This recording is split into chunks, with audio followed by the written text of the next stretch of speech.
Out here, it's not only the amazing views, but the way time stretches out a little longer. How laughter bellows louder among friends, and how the breeze hits just right at the summit. With All Trails, you can discover and experience the best of nature, with over 450,000 trails worldwide and navigation right at your fingertips. Find your outside with All Trails. Download the free app today and find your next outdoor adventure. The key to good skin is hidden deep in the ocean. Osea's Undaria algae body oil harnesses the powers of Undaria seaweed in every bottle to transform dry skin to silky, soft, and glowing without feeling greasy. Seaweed is a nutrient-dense superfood packed with vitamins, minerals, and antioxidants that help replenish the skin's moisture barrier and maintain a healthy glow. Osea's Undaria algae body oil is not your typical body oil. Rich, yet never greasy, and clinically shown to instantly improve skin elasticity. See the power of Undaria seaweed after just one use.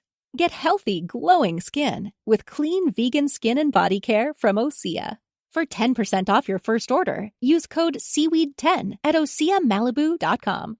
Plus, free samples with every order and free shipping on orders over $50. Use code SEAWEED10 for 10% off at OSEAMalibu.com.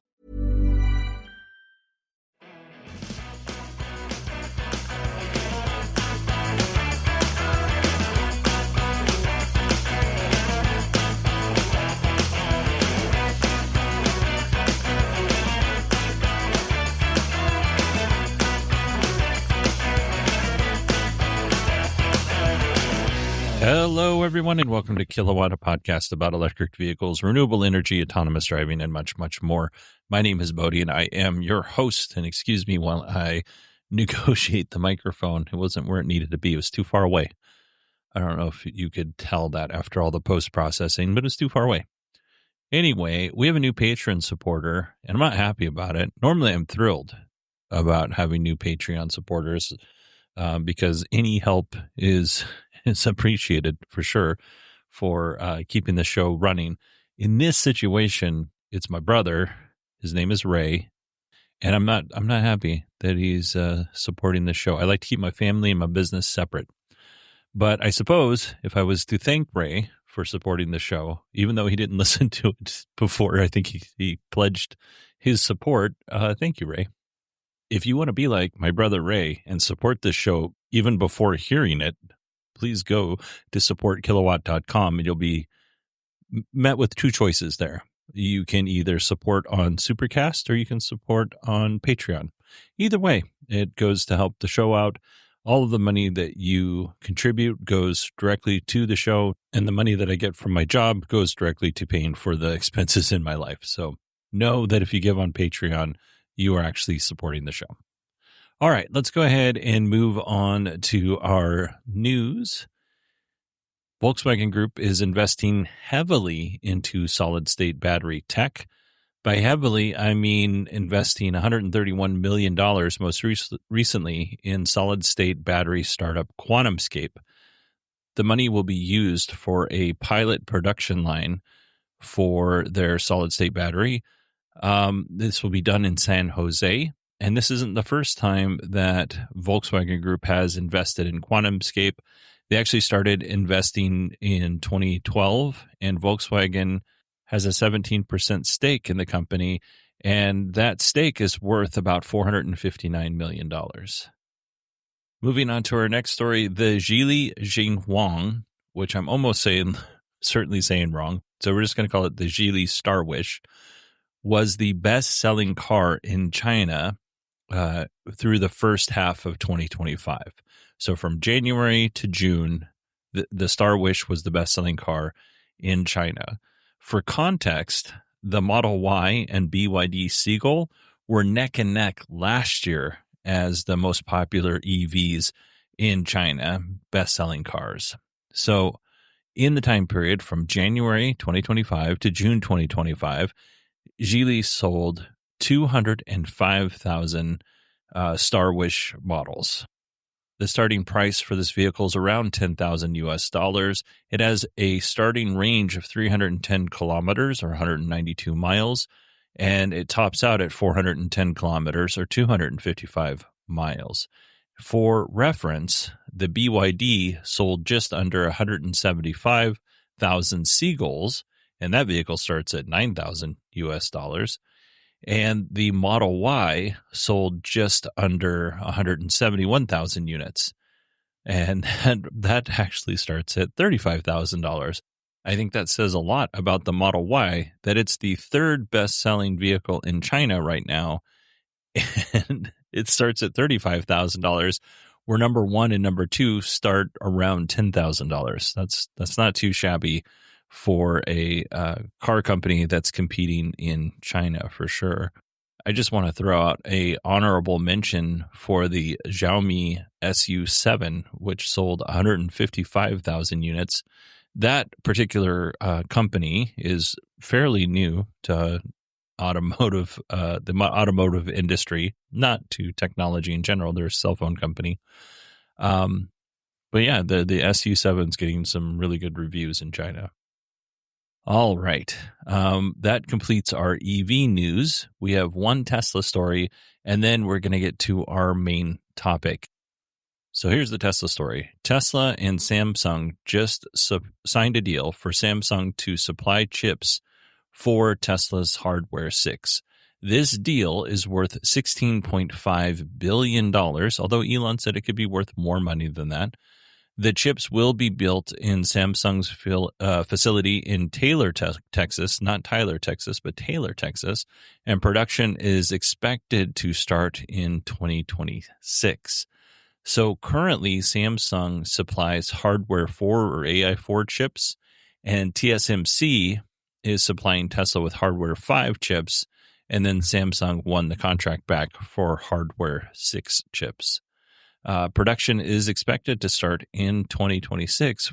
Now, I don't think that means that we'll start seeing Hardware 6 in vehicles in 2026. I think we'll probably see Hardware 5 vehicles or Hardware 5 in vehicles in 2026. But I would imagine that there's a whole testing process and retooling and all this other stuff that needs to happen for the Hardware 6 chips and all that good stuff. So I wouldn't get your heart set on Hardware 6 just yet. Although it would not surprise me at all if Elon just skipped Hardware 5 altogether and said we're going to go with Hardware 6, if everything's working out the way that he thinks it should work. Out here, we feel things. The sore calves that lead to epic views, the cool waterfall mist during a hot hike, and the breeze that hits just right at the summit. But hey, don't just listen to us. Experience it for yourself. All Trails makes it easy to discover the best of the outdoors, with more than 450,000 trails around the world, points of interest along the trail, and offline maps for always-on navigation. Download the free app today and find your next outdoor adventure. On WhatsApp, your personal messages stay private, between you and whoever you send them to. So things like the passport numbers for your honeymoon stay between you and your fiancé. And that video call for your grand's 80th stays in the family. Even your streaming password stays between you and your college roommates, who still ask for it every week in your group chat. Because on WhatsApp, your personal messages are yours. No one else can see or hear them, not even us. WhatsApp. Message privately. Workout. Okie doke. That concludes our Tesla news. Let's go ahead and move on to our main topic. A Chinese media outlet that is Dongqidi. Again, I'm almost certainly saying these wrong, but they tested 36 different driver assist systems from different auto manufacturers in China. Now, this isn't your standard YouTube, we're going to rent some space on an airport or on a test track, and we're going to put some silly obstacle in the way of the vehicles and, not necessarily real world type situation. I don't know if I would say that this test was more scientific, but it was definitely better organized than some of the other ones that you'll see on YouTube. They get a lot of clicks, but this was really meant to test these systems out. Like they went so far as to shut down a 2-lane highway with, permission from the government to test these vehicles over multiple days. Like this was not a YouTube stunt. These are real world tests. They had 9 tests that were set in an urban environment, and we're not really going to talk about those tests too terribly much. The ones that we're going to concentrate on are the highway tests, which there were 6 of those in total. These tests were complicated and in some situations dangerous. So they did have actual, they had the test vehicle and they had other vehicles on the road, but the things that they could potentially hit, those are made out of like this inflatable foam stuff. It wasn't going to, it would damage the cars that they were using to test, but it wasn't going to really hurt anybody. If you used a real car during some of these tests and you were smashing 2 cars together, that could be dangerous for the drivers. But there was some danger involved, but they did it as safely as possible. And by the way, the YouTube video, I'll put the article in the show notes and the YouTube videos in there. It's all in Chinese. It's 92 minutes long. It looks like it's very thorough. I have not watched all of it. I've skimmed through it because I don't speak Chinese. They do have YouTube subtitles, but I don't know that I could sit there and read for 92 minutes. I just don't have the time or the capacity to do that. But if you want to do that, I would highly encourage you to do that. But you can scrub through and you can see what they were doing when it comes to the test. It's pretty interesting. All of the cars that were tested have some flavor of the Society of Automotive Engineers Level 2 systems. Some of them could have LiDAR. The Teslas, they only have the camera-only sensors, that kind of thing. Like I said, we're going to concentrate on the 6 tests that were performed on the highway. But some quick stats before we get into that.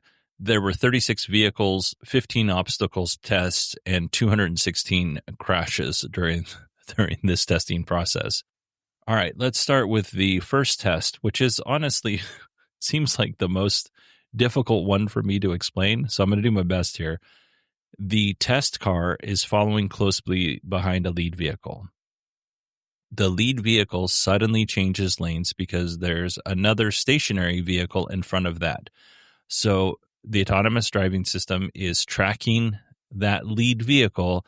The lead vehicle pulls away into a separate lane to avoid that stationary vehicle. And then due to traffic in the adjacent left lane, there's limited space or opportunity for the test vehicle to swerve or merge in to avoid that collision. So basically, it's got to stop, right? This is on a 2-lane highway, by the way, just to make that more clear. So that one's a good one to watch. Almost all of the vehicles failed. By the way, most of the vehicles did not do very good when it comes, or the driver assist systems did not do very good when it comes to these tests. The second test is a temporary construction zone in one lane of travel with a very short lead up requiring a merge. So there was those. There was a nighttime test, 2 nighttime tests actually, where a construction zone was forcing a merge, but a stationary truck was parked on the shoulder, partially blocking the lane. And again, these are the things that the cars are going to hit are all made out of like this foam inflatable breakaway stuff. So it'll damage the vehicle, but again, it won't hurt anybody. So that was the third test. The fourth test, it was also at nighttime, and it was simulating a crash that had occurred on the road prior to the test vehicle getting there. The vehicle that's simulating the crash is a stationary car parked with its lights off, and it's crossed 2 lanes. That was the fourth test. The fifth test is a vehicle enters the highway from the on-ramp and aggressively merges across multiple lanes into the far left lane, cutting in front of traffic, so cutting in front of the test vehicle. The test vehicle is unable to avoid the merging vehicle by turning left due to the presence of a guardrail. So basically, in order to pass this test, it needs to slow down so it doesn't hit the other vehicle or go to the right. And then the sixth test is a wild boar crosses in front of the road while the autonomous driving system is working on the highway. I also want to point out that no actual boars were harmed during this test. They were also fake. I think that we can all agree that these are real world scenarios that human drivers face on a regular basis. Like, this isn't the optimal conditions on a freeway or highway. Now, I wouldn't necessarily call these situation edge cases, but they don't happen a whole lot. So I think this is a really good representation of what could happen and how these vehicles are actually going to react during those situations. Now, we're not going to go over how each car did in each test. There's 36 cars and 15 tests. There's just too much to go over. Like I said, there is a 90-plus minute video that you can go watch if you want to. But you might be surprised to hear that most of the vehicles failed or just did okay. You know, there was a very few like standouts. Also, due to the damage some of the vehicles took during the testing process, those vehicles were not able to continue on. So if I tell you that a car passed 0 out of 4 tests, and you're like, wait a minute, there's 6. Well, and on that 4th test, it could no longer continue on in the testing process. And one of the things that I found interesting in the article was that many of these vehicles performed with some of the same or similar indecisions that humans do in these situations, which, you know, could potentially be fatal. And the test driver actually said at one point in time that he thinks that they are failing because they follow too close before these incidents occur. Basically, it doesn't have time to react. Like I said, I'm not going to go over how every vehicle did, but I do have some highlights. I'm not going to give you the top 10. I'm just going to, some of the cars that we talk about on this show, I'm going to talk about their results. And that way it's a little more tailored to what we talk about on there. So first up, let's talk about who scored the highest in these tests. And that was the Tesla Model 3. The Tesla Model 3 actually passed 5 out of the 6 tests. The only one that it didn't pass was the boar test, the boar running out in front of it. And that was followed up by the Tesla Model X, which also passed 5 out of 6 of the tests. But the temporary highway construction test, it failed at that. And the Great Wall Motors, the Wei Langshan, which I think is like the EU7 or something like that, that only passed 3 out of 6 tests. The Xpeng G6 passed 3 out of 6. The Toyota BZ3X passed 2 out of 6. The BYD Tang LDM passed 1 out of 5. Oh, the Xiaomi SU7 passed 1 out of 6. But the SU7 Ultra passed 1 out of 4. The Seagull passed 1 out of 4. That's BYD, by the way. The BYD FCB Bao 5, 1 out of 4. The Neo ES6, I was a little surprised at this, 1 out of 4. The Zeekr 001, I was very surprised at this, 006, or 0 out of 6, didn't pass any of them. BYD's Han L didn't pass any of them. Leap Motors C10 didn't pass any of the tests. Volkswagen's Passat didn't pass any of the tests. BYD Han DM, that was a 0 out of 4. None of these rest of these passed anything. The Zeekr 7X fail on all accounts. Xpeng P7 Plus fail out of 4. BYD's Song Pro DM 0 out of 4. Onvo's L60 0 out of 4, and the Mercedes Benz C-Class 0 out of 4. The Firefly EV, which is, I love the L60 and the Firefly EV, also 0 out of 4. Now, to be fair, this isn't saying that these cars are garbage. This is just saying in these certain situations, the level 2 autonomous driving system did not pass these tests. And again, like I read one article before recording this where the Firefly got like a glowing review from a tester here in the U.S. I think it was with Inside EVs, but it might have been Clean Technica, but it doesn't really matter. The car got glowing reviews. It's just in these situations, the driver assist system did not hold up. Now, in terms of the urban tests, like I said, there was 9 of those. The Model X did the best. It passed 8 out of 9 tests. The Toyota BZ3X passed 7 out of 9 tests. BYD's FCB Bao 5, 6 out of 9. The Model 3 was 5 out of 9. And then we have the BYD Han L, the Neo ES6, Xpeng's G6. Those are all, the first 2 are 4 out of 9. And then the Xpeng G6, Xpeng P7, Xiaomi SU7 Ultra, and just the normal one, and the BYD Han is 3 out of 9. The Onvo L60 was 1 out of 9. Zeekr 001 was also 1 out of 9. So yeah, just they did not hold up. I thought I had the Firefly in here for the urban, but I guess I do not. So I don't see how the Firefly did in the urban situations.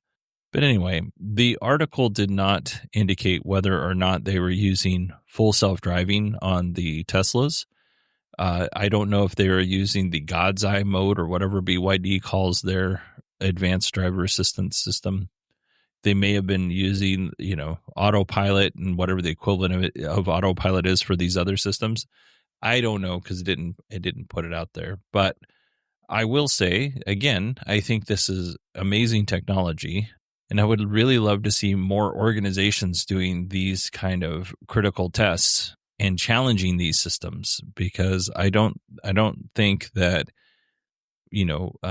testing the vehicles on a road that they've been on, several hundred, if not thousands of times in non-challenging situations is a good way to evaluate this technology.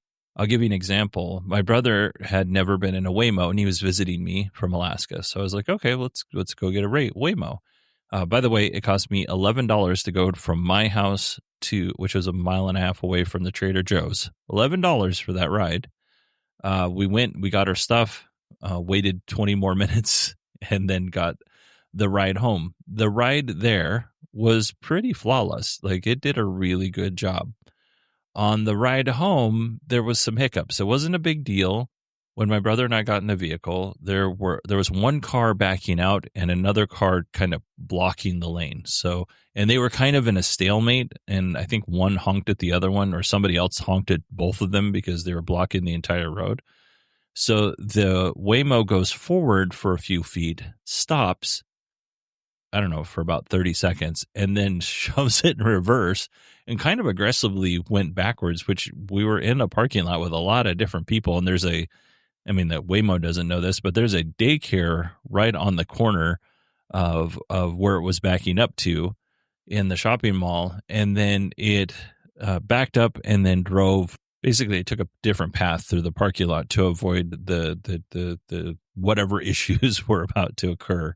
And I appreciate that, but it also was kind of hesitant, and it kind of had some stutters here and there on the way back to my house. By the way, the ride there was $11, but the way back it was $5. So go figure that out. I don't get it. But anyway, my brother was very impressed. He said that because he'd never been in a self-driving car before, and he thought he would be much more uncomfortable, and he said he felt really comfortable in the vehicle. So that's some high praise. I think he would feel similarly comfortable in a robo-taxi. I don't see a whole lot of difference between the Waymos and the robo-taxis operating in Austin, just from the videos I've seen. It sounds like robo-taxi is going to be in the Phoenix area soon enough, so I'll get to test it when it comes here. But yeah, that is it for the show. I want to thank Ray for becoming a patron supporter. Again, if you want to be like my brother, go to supportkilowatt.com, sign up for Supercast or Patreon, whichever you're most comfortable with, and you can support the show. If you want to email me, it's Bodie, BODIE, at 918digital.com. And you can also find me on X at 918digital. I hope you all had a wonderful weekend. And I'm getting this show out on a Tuesday, so it's on time. So we'll see what happens. I might be able to go 4 for 4. I'm 3 for 3 right now. I might be able to get 4 for 4 out and get the episode on Friday out on time. Anyway, thanks everybody, and have a great week.